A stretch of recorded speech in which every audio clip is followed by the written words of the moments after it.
Hello, everybody. Jason of New Age Revolution office for a power hour, a unique power hour today.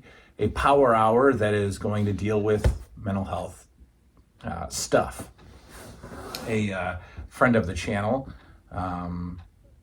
sent me a couple of topics to discuss, and I figured I would discuss them on a power hour since I have no other power hour questions in the hopper. Let's switch it into a more, I guess, personal, mature content and discuss some mental health stuff. The person that sent the questions I won't identify now because they're, like I said, more personal. So a friend of the channel wanted me to talk about a couple of things. One, how to deal with toxic relationships. And the other, which I guess is connected, how to confront somebody who might be struggling with an addiction, or when to confront, or do I even confront? So we'll talk about the first one, toxic relationships. I think first we have to identify what your idea of toxic is, and also what is your definition of a relationship. Obviously, we could be talking about a spouse, a romantic relationship, a family, a friend, a coworker, there's all kinds of relationships, obviously. And then I think different people have different definitions of toxic. I think people have tolerances for, dysfunctional relationships or negative relationships. Some people's tolerance is higher than other people's tolerance. Some people have very little tolerance for anything negative in their life.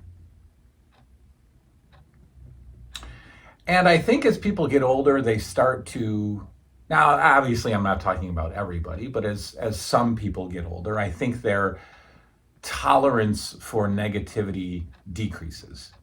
You start to get older, you start to see things a little differently, you start to realize that, life is shorter and shorter, and you just come to the terms that I don't have time for negativity in my life. And that's when you start to look at some of these relationships and say, I've been putting up with this for a long time, and I finally decided that I don't need this anymore. So for this discussion, we can talk specifically, I guess, about family, because family is one of those relationships that I think people get confused about, because half the world tells you that your family is, permanent or forever, that you have to, you can't turn away from family, or you always have to be there for family. And I think even some cultures, it's just ingrained. It's an ingrained part of the culture that, this is my family member. I'm always going to be there for them. Some parents get older in other cultures, and it's expected that they will move in with the children, and that the children will take care of their aging parents. And I don't have anything against that. I don't have anything to say against that, any kind of cultural traditions or even non-cultural personal beliefs. That's kind of how this goes. There's no universal rule to this.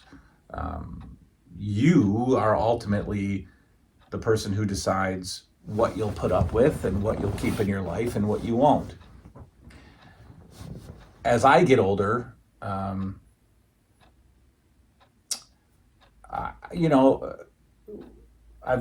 we've got so much stuff going on that sometimes there's not room for negativity.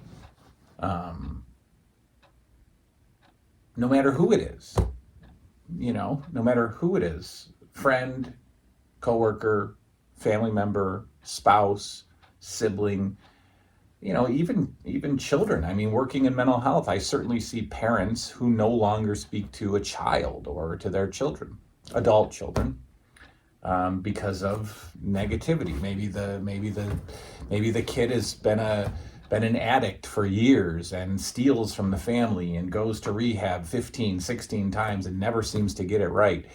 Well, sometimes that mother or father backs out of the relationship and says, I can't be with my kid anymore. I can't watch this happen. I can't do this. I don't judge that person, you know. I think you have to ask yourself if the relationship that you're in brings more harm than good. That's not a good equation. You know, it's not a good ratio. You know, any relationship that we're in should bring us more joy than negativity. I think anything we do should bring us more pleasure than pain. Unless we're forced to do it. And I don't think that we're forced to be in relationships that bring us pain. We choose to. Now, people have different circumstances of why they're choosing to stay in a painful relationship, and I'm not judging those. But I think my overall feeling is that if, no matter who it is, if they are bringing you pain, if they are hurting this one life that you have, then you might have to detach from them. And that's hard to do. That's hard to do. You know, I have estranged, I guess is the word, estranged relationships with family members for, you know, my own reasons that have, you know, existed for decades, things that I probably should have gotten over a long time ago. But, you know, for whatever reason, it's a struggle to work through those things. Plus, I think there's you know, you got to be careful with, you know, relationships, because if you detach from somebody for a long time, it's hard to reattach. Very hard to reattach, no matter who it is. Mother, father, sibling. You know, if you relocate, or if you say, that's it, I got to take some time off from my family, and you don't see them for a while, it's harder to go back and be with them again, I guess. It's harder to reconnect with them. So be careful with that. You know, time does not necessarily heal all wounds. I think time sometimes makes the wounds, you know, deeper, and the scar deeper, and then the reconnection more difficult. And that's with anything. That's just human conditioning. You know, that's as simple as if you're going to the gym every day and you stop going for 6 months or a week or 3 weeks or a year, it's harder to go back. You know, when you were going consistently, you couldn't imagine not going. Now that you haven't gone in 6 months, you can't imagine going back. That's just human conditioning. But again, it comes down to the ratio. Is the relationship healthy for you, or is it not? And if it's not, then you've got to decide, are you going to get out of it, or do you have values and ethics and cultural whatevers that say you can't get out of it? You have to stay. And if you have to stay, then you have to keep yourself healthy while you're staying.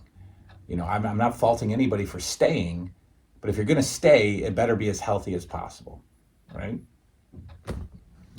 The other question that was asked had to deal with confronting addiction, and dealing with a, you know, addicted family member. And that's not easy either. None of this is easy. Should you confront somebody who you believe has a substance problem? Sure. Why not? Be prepared for whatever response comes your way. Be prepared for a lot of pushback. Be prepared for it's none of your business. Be prepared for I never want to talk to you again. Also be prepared for thanks, I needed that, I'm going to go get some help now, right? I mean, it's unpredictable. It depends on what stage of change the addicted person is in. If you're confronting an addict who has absolutely no desire to stop doing what they're doing, may not even acknowledge that they have a problem, your confrontation isn't going to get very far. It's going to get shut down, and that person might avoid you. If you happen to get a person who's ready for some change, and has been contemplating change, that confrontation might push them to continue to seek change. But that's unpredictable. We don't know what stage of change a person is in, you know. It's the world of addiction is so complex because we don't realize how many dominoes are knocked over by an addict's behavior, how an addict's lifestyle impacts so many other people in their lives that they might not even be thinking about, right? It trickles down the line. It touches everybody in their close circle, beyond their close circle, outside the circle, people who are attached to people who are attached to people. It's this massive domino effect, and nobody realizes that in the beginning. Nobody's aware of that. And most of the time, somebody who's addicted to something doesn't really care about that, right? Substances do their job. They make a person not care about anything else, or else there wouldn't be addiction. If family concern was enough for an addict to stop doing what they were doing, we wouldn't have addicts anymore, right? If a failed marriage or a failed bank account or an arrest or a children begging them to stop was enough, then we wouldn't have addiction. We wouldn't have addiction. So why am I not enough to get you to stop shouldn't be something that you're thinking, because you're not, at least for now. Right? So sure, confront somebody with your concerns, but be prepared for lots of different responses. And again, depending on what stage of change they're in, where they're at in their addiction, their response is likely going to be not pleasant. Do you run the risk of losing the relationship if you confront? Sure. Why would somebody want to, be called out on their crap all the time? They wouldn't. Well, I go over to visit so-and-so and they just call me out all the time, so I'm just not going to go visit so-and-so anymore, right? Until that person gets to the point where it's time to make some changes. This whole intervention concept, don't get fooled by the television show. Interventions never look like the Intervention television show. It just doesn't work that way. There's cameras that's likely rehearsed to some degree, and there's a rehab company that the cable channel is paying for, ready to go. Nobody goes to rehab the day after an intervention. It doesn't work that way. That's not how it works. So don't get fooled by the miraculous turnarounds of the Intervention television show. So I wouldn't gang up on this person. I wouldn't plan an intervention with 17 of their family members. It just doesn't go well. If this person is special to you, then talk to them one-on-one. Tell them what your concerns are. Tell them that, you can help point them in the right direction if they want to. But again, be prepared for pushback. And be prepared for that person to say, I don't want to do this. I don't need this right now. It's such a horrible, deep problem that is a tornado that wipes through families. So hopefully those answers were helpful. This ended up being a 15-minute power hour, but I can't talk for days on the same topic. So if you have questions, follow up with me, of course, to the person who sent the questions. If you have any other questions, if anybody else wants follow up on this, obviously let me know. Tonight is probably nothing else. I still have to write up the Wrestling with the Past for you. We'll do a Hey, do you remember this week? And we'll just keep doing what we do. That is all. Good night now.